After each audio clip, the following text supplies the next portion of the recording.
Hey everybody, it's Mr. Chris at the Hudson Area Public Library, and I wanted to say Happy Earth Day. So I've got one of my favorite images from the NASA calendar this year, Earth observation satellite view of the whole Earth. Pretty amazing view, and I've got my zero-G indicator, Earth here. One just like this flew up to the International Space Station on a SpaceX Crew Dragon test flight and stayed up on the space station for about a year.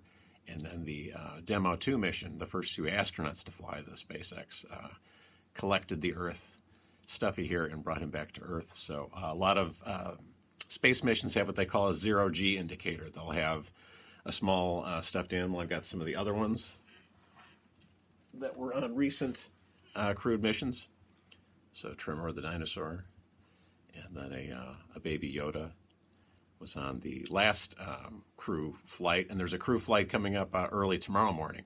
So we'll have to find out who the zero-G indicator is. You don't usually see it until the day of liftoff, and then when they first get up into Earth orbit, they're still in their seatbelts, and you can't really tell if they're still in flight going up, but you'll usually see their indicator kind of start to float by, and then you'll know that they've attained microgravity and they're up in space and they're on their way to the International Space Station. But I want to say Happy Earth Day and to share with you that we've got a lot of great little display table and with activities at the library set up.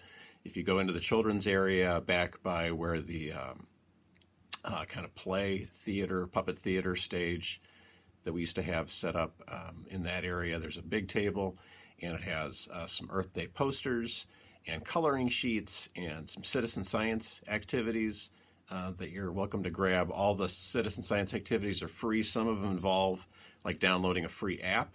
So you might want to ask your parents if they could download the app for you, and you can do it as a family. But some are tracking pollution in nearby rivers and tracking clouds and measuring the size of trees in your neighborhood. So all these different kinds of activities. I'm going to be putting out new ones here because we're in the middle of Citizen Science Month as well as Earth Day being today. And so those groups and activities kind of go hand in hand. So I'll be adding different things that people can do and try here in our neighborhood in Hudson. And you're creating science that is being used by scientists and researchers all around the country, kind of adding to their data. So you're doing something fun, something outside, and that's something that's also helping researchers and scientists with their data. So I wanted to throw that out there. And then I've got, these have been really popular. These are our little Ingenuity Helicopter models with marshmallows. And I saw they all got cleared out the other day, and I made like 15 new ones, and those all got cleared out. So I did another 20 today and put those in. So I will keep making these until I run out of marshmallows. I'll keep doing it. But they've been very popular, and the Ingenuity Helicopter actually had its second flight today. And the first flight was just a pretty much proof of concept. It went straight up and then hovered for a while, did a slight rotation, and came back down. Today's flight, they haven't received the video downlink yet, but flew higher and did a bit of a tilt to practicing flying, side to side. And then it came back, hovered, and landed again. So there's going to be about 5 helicopter flights over the course of this month to test the concept. So we've never flown a helicopter anywhere besides Earth before. So in the model, you'll see a little solar panel on the top is how the helicopter charges between flights. It has an onboard battery. It has 2 cameras in the bottom of the main body here, a color camera and a black and white navigation camera, so it can photograph the ground to see what it's flying over, and for future missions might be able to find interesting areas to go check out with a rover or with astronauts in the future. You've got the landing legs here, and then the 2 counter-rotating blades that the real helicopter on Mars has. So it has to spin a lot faster. There's only 1% of the Earth's atmosphere equivalent on Mars. So a lot of you may have seen a drone flying around, or you have one yourself. A drone can have very small blades on the Earth because we have a nice thick atmosphere, about 14.7 pounds per square inch at sea level. And Mars, again, only has 1% of the atmosphere we have. So The blades on Ingenuity are a lot longer than they would be on Earth. They're about 1.5 meters long, and there's 2 of them, and they counter-rotate, means they rotate in opposite directions from each other. And that helps a couple of things. That helps with the lift, a second set of blades, and then it also helps to keep the vehicle stable. Because if they're rotating in opposite directions, then there's not any residual kind of torque pulling that will want to pull the helicopter one direction or another. So first flight successful, second flight successful.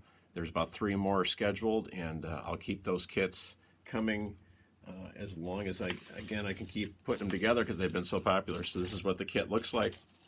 It has all the step-by-step directions for you on how to assemble it.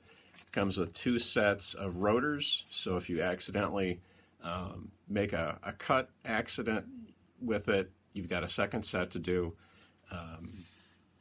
And then it's got a little kind of graphic sheet that'll show you what yours looks like and what the real artist conception of it looks like on Mars surface and what the different components of it are.